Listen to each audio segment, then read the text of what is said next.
Mentally એ level પર હોવું બહુ જરૂરી છે, ત્યારે જ આપણે આપણું 100% આપી શકીએ.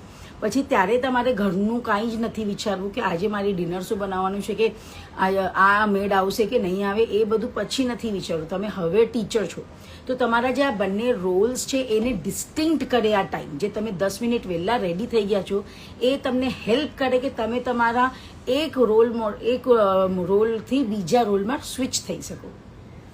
અને પછી તમે જ્યારે સ્વિચ થઈ ગયા, હવે તમે ટીચર છો તો તમે 100% આપી શકશો તમારા સ્ટુડન્ટ્સને. તો આ બધું બહુ જરૂરી છે. નાની નાની વસ્તુઓ છે પણ એનું ધ્યાન રાખવું બહુ જરૂરી છે. આઈ હોપ કે આ બધી બાબતોનું તમે ધ્યાન રાખો. અને ટીચિંગ વિશે, ભણાવવા વિશે તમને હજી કંઈ માહિતી જોઈતી હોય તો પ્લીઝ લેટ મી નો.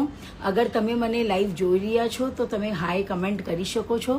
અને અગર હજી મને ફોલો નથી કર્યો તો please follow me for more.